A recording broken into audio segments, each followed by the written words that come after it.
Now, are you sitting comfortably? Well, maybe not for much longer, because around the world, Halloween celebrations are taking place, with people dressing up as their favourite spooky character and children preparing to say the words that spark fear in most adults. Trick or treat? And Halloween is big business too. Unsurprisingly, Americans spend huge amounts on the celebration every year, and it's expected to reach a record high $10 billion this year. One business hoping from a spooktacular All Hallows Eve is the Haunt in Atascadero in California. It's often called the scariest haunted house in America. It welcomes visitors from across the country and even has spare trousers on hand for its more sensitive customers. So if you're looking for some late inspiration on how to give your neighbours a fright whilst they're out trick-or-treating, who better for us to hear from? Sandy Anderson-Tarkia is production manager at the Haunt and joins us now from inside the haunted house. Sandy, thank you very much for being with us. Tell us what makes a truly scary Halloween. It's a combination of the atmosphere, how you set up a room, and the actors themselves. They all do improv theater, so we set them loose and they do their best to scare people. And what seems to be particularly on trend this year? This year, for us, it's a fairy tale theme where the fairy tales have gone terribly, terribly wrong. So right now we're in our bayou and we have our Grim Reaper.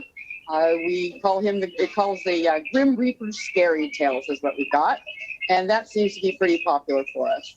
Now, you are proud of having on hand a spare pair of trousers for customers who perhaps are slightly overwhelmed by things. Tell us, how many times do these spare trousers need to get pulled out of the cupboard? Not as often as you'd think. However, we do get a number of people who tell us, either in the rooms where the actors can hear or outside when they've exited, that they have peed their pants. So we keep a chart. And whenever we hear that, we mark off a number on the chart that tells us how many people have actually confessed having peed their pants. Okay, so we can see a rather ghoulish looking background behind you. Take us through America's scariest house. All right, we'll walk this way. And our Grim Reaper is hiding behind some trees over here. This is Momo. What y'all looking at? You want to come into the bayou? Momo been waiting for y'all. Now we'll proceed to our Hansel and Gretel room.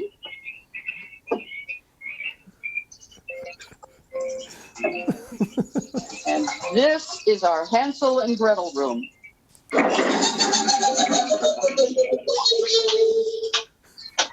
So from the Hansel and Gretel room, we go into an oven that she has carefully prepared for us so she can bake us up like her favorite cookies. And there's no one in the oven just now, is there, Sandy? There's no one in the oven right now. So we're going to become the treat. So we're going to walk this way, and it's set up like an elevator. So it opens up. She locks us in here. And we take a short ride. Oh, good, you found the trapdoor. I don't know how you got here. The Grimms should have stopped you. Oh, the witches aren't going to be happy. You made it into the fairy tale realm, but not the fun. This is where all the beach come. You're going to have to find your way out, and be careful. The witches will be looking for you. Make your way through the wolf's forest and past the Snow Queen's castle. And as long as she doesn't catch you, you'll be fine. Yeah, you'll be fine. So we come out of our elevator and come. Please! He's gonna kill you in there! He's gonna kill you! He's gonna kill you in there! And now we go to our Little Mermaid room, where we've got a rather evil-looking fisherman. You know what? Just kill the mermaid. Not that hungry. Probably not going to kill either of you. Although I might have a mermaid and chip special later on today, because you know we got the British people walking through here. Ah, there we go. There you go. Maybe just one piece. Now we're heading into the Tooth Fairy's realm. And the Tooth Fairy has quite patient in here. And the tooth fairy just came to greet us. So the next room is mirror, mirror on the wall. On the wall. Who's the bravest soul? Okay, Sandy, I think we've probably had about enough of this spooky antics. I think we'll have to leave it there. But Sandy and the team at the Haunt in California, thank you very much for sharing that with us. From all of us here at BBC News, please, whatever you do, don't have nightmares, and thanks for being with us. Bye-bye for now.